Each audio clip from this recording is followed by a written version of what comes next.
And it is 4:33 right now here on Pittsburgh's Progressive FM 92.1 WPTS. This is the Pitt News on WPTS, where every Thursday we get a couple people from the Pitt News come in and talk about some of the more important kind of local campus news of the week. My name is Chaz and I'm the news director here at WPTS, just kind of setting things up here.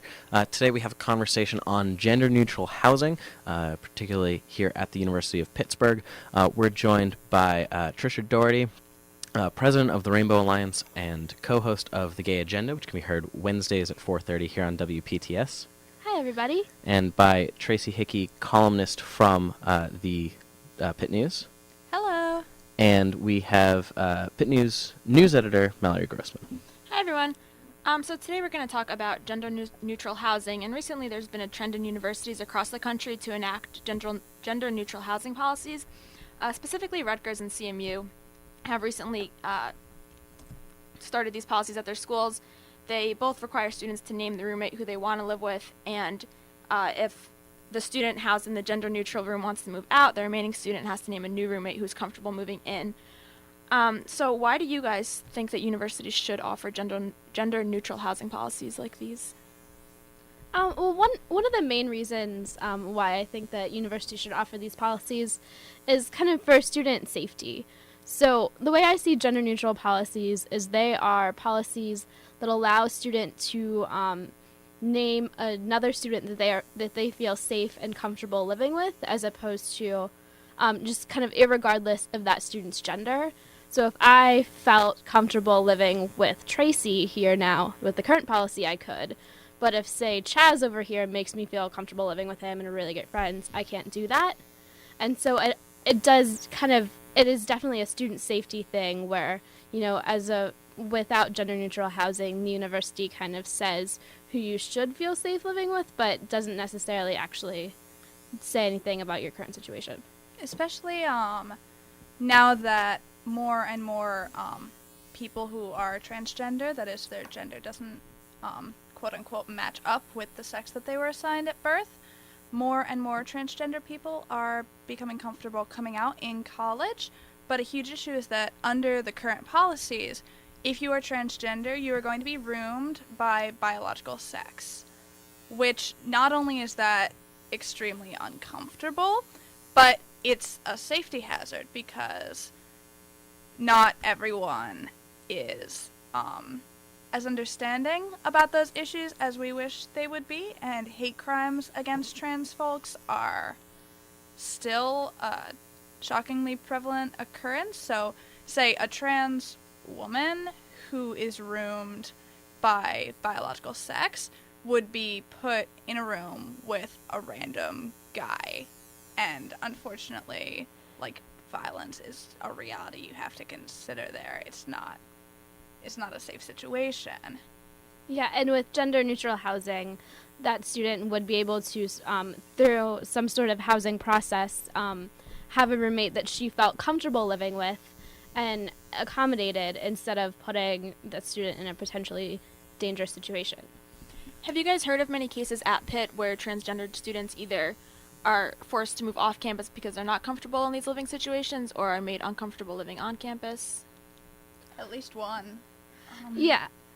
So in the past, what I believe has kind of been happening is the people just moved off campus. Mm-hmm. But last year, about this time last year, a student actually came to me because she was trying to navigate the housing process as a trans woman and was kind of hitting a lot of brick walls and ended up not being able to room with the two women that she wanted to room with. And so it kind of became kind of an issue of investigating what Pitt's policy is and trying to make it so that the things that happen to this student don't happen again.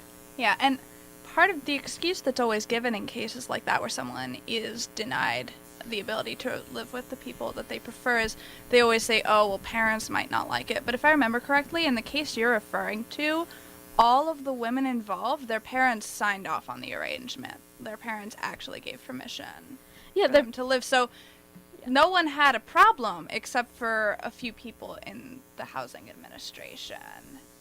So we've previously asked Pitt spokesman John Fideli about the university's current policy and how they don't actually have a current policy on gender-neutral housing, but he wouldn't give a reason or any indication that the administration is seeking to implement a policy such as this.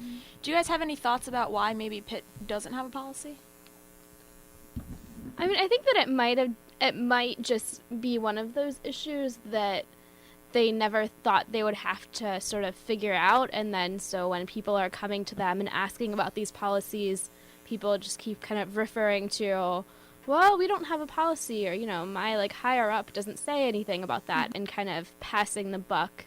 And you had trouble getting meetings, didn't you? When you were trying to go to these meetings, you were stood up by a couple of administrators at meetings, and you had a bunch of things that happened with that, right? So this evasiveness has been the norm as far as trying to speak to administrators. I would have been very surprised if you had gotten an answer other than no comment, because that has been the norm. Yeah, I mean, I do think Pitt is such a huge university that another problem is that it's really hard to figure out who to talk to in these cases. Absolutely. Because, you know, there's Res Life, and then there's housing, and then there's Panther Central, and one person has the people before as they're applying to housing, and another set has the people after they've already gotten into housing.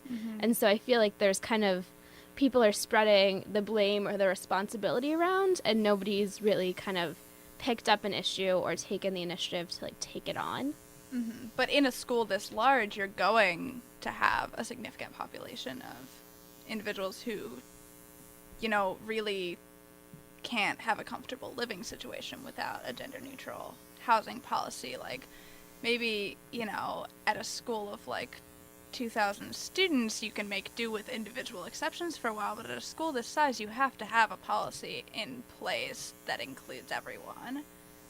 Have you guys made any efforts to talk to the administration about this or come up with a proposal of any sort to give to them to install gender-neutral housing? One of the avenues that we started working on about this time last year, and we're still talking to that student, was the University Senate has a committee called the Anti-Discriminatory Policies Committee, and as president of Rainbow, I have a seat on that committee. And so the committee has kind of been throwing around some sort of recommendation for housing, but it's kind of also within, like, the University Senate framework, and it's sort of spinning its wheels in that direction. Also, last semester, I had spoken to former student government board members, Alex Zimmerman and John Hazley, about it, and they were kind of beginning to sort of look into housing, but then their term ended. And just recently I spoke to current board member Hallinan about sort of continuing to look at these issues, but there's no concrete proposal as of yet. Have you noticed a big push on campus for this, or do you know of a lot of people that want it enacted? I think it kind of depends, because a lot of people, when they look at, like, housing, they look at a couple of different solutions. So you could have some sort of trans exception, or you could have full-blown gender-neutral housing, or kind of a couple in-between steps.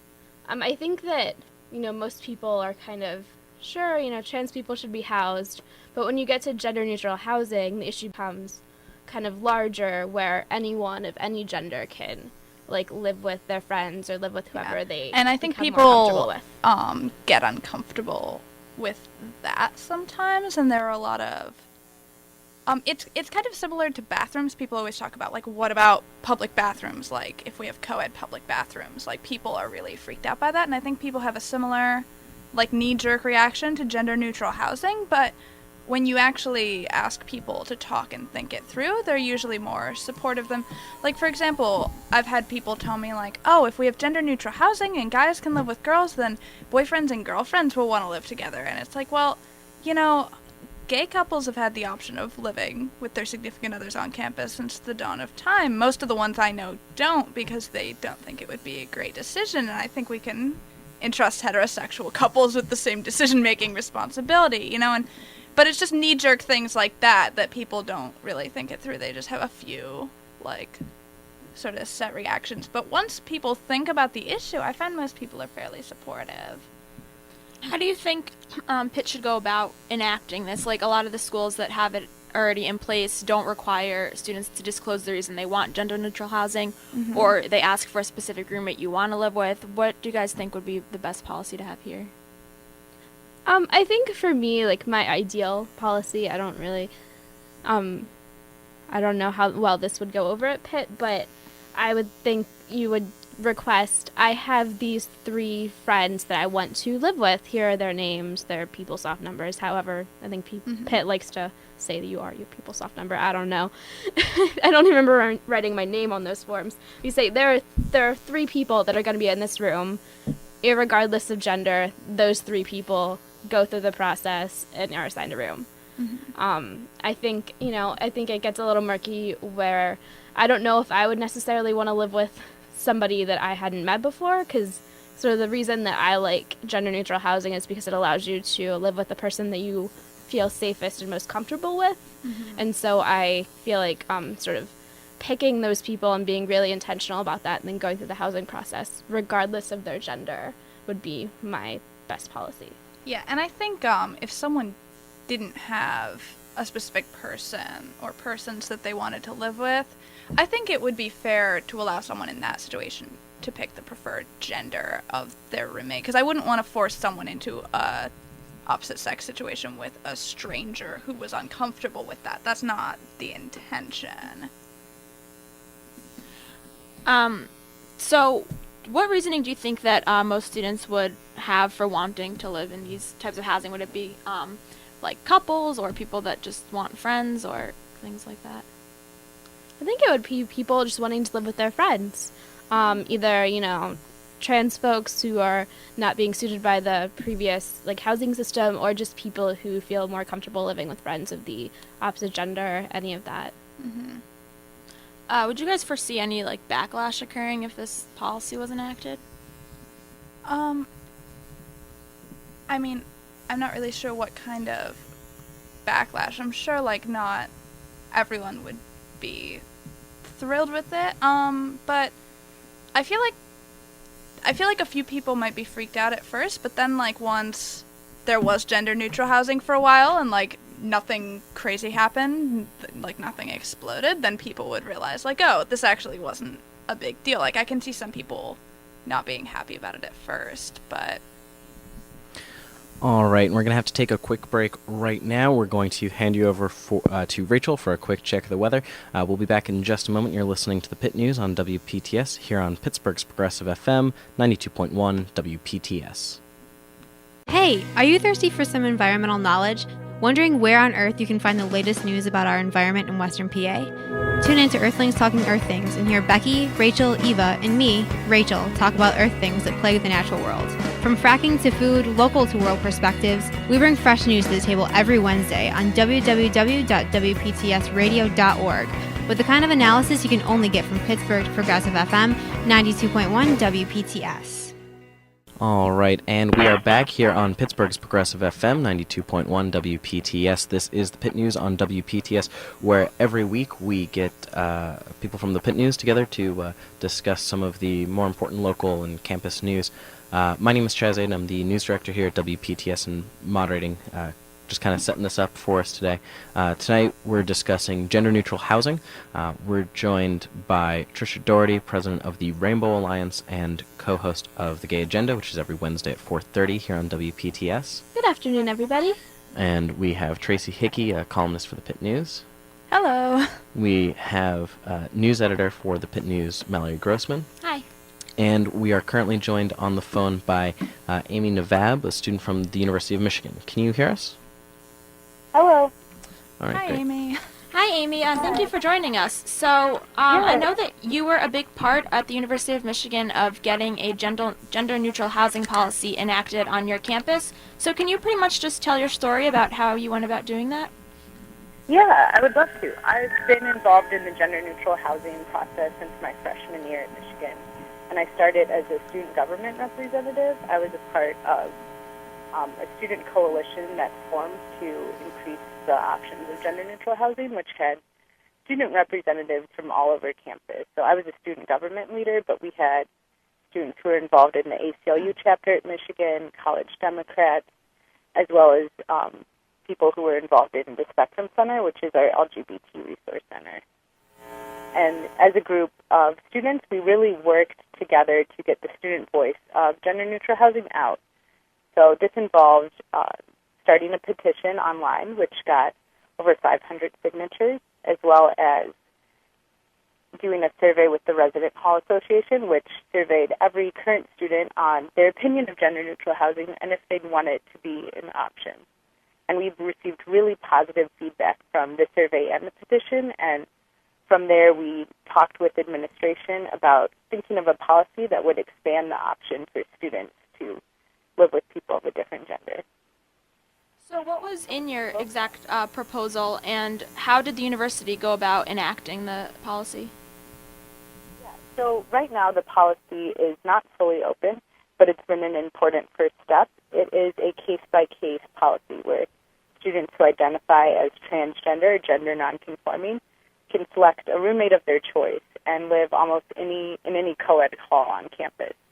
So this policy was part of our proposal. We outlined that we would like for students to be able to pick a roommate of their choice. And it was something where we pushed for every student to be able to have this option, and right now we have students who identify as transgender and gender nonconforming who really will be preferred for the option. How many people have taken advantage of the program so far? This is the first housing cycle that we are fully having the option, so right now we've had a lot of students inquire about it, but this coming fall semester will be the first time it will be fully offered. Are you still trying to get anything done? Are you looking for future plans or trying to get anything else fixed with it? Yeah, we're extremely excited about the changes that have happened, but we recognize that more progress needs to be made in order to fully achieve the open housing process. How would you suggest that students on other campuses go about if their university doesn't currently have a policy? How would you suggest they go about trying to get one through? I think a really successful step that we made was creating a student coalition and working to get the student voice out about this issue. A few years ago, it was really uncertain what students thought about gender-neutral housing, and until we surveyed students and started talking to them, we didn't really know that there was such a large support on our campus for having this option. Do you guys have any questions for her? Yeah, I have a question. Can you give me a sense of like the timeline that it took to get this policy started for implementation? Yeah, I think it's been a slow process, but every year we've seen steps moving forward in expanding the policy. And so my freshman year, the policy was just if you identified as transgender, gender nonconforming, you could have a double room for the price of a single. There was no roommate option available to those students. So we've seen in 3 years the policy progress to having a roommate option. And have there been any problems with I guess the one concern I had about that kind of case-by-case exceptions policy is that it would force transgender and gender nonconforming students to out themselves publicly into the administration. Has anyone felt uncomfortable with that you know of? Yeah, I think as a student coalition, we have been aware of this process and are working to have it fully integrated into the housing application process so students don't have to out themselves to a university administrator. But we work really closely with the Spectrum Center, which has really helped students who identify as transgender and gender nonconforming to have representation as they go through the process and support. If it is a case-by-case basis that they judge these housing contracts on, what are the criteria for getting yourself either into gender-neutral housing, or have they denied anybody of it? We have yet to have someone inquire about it who wasn't appropriate for it.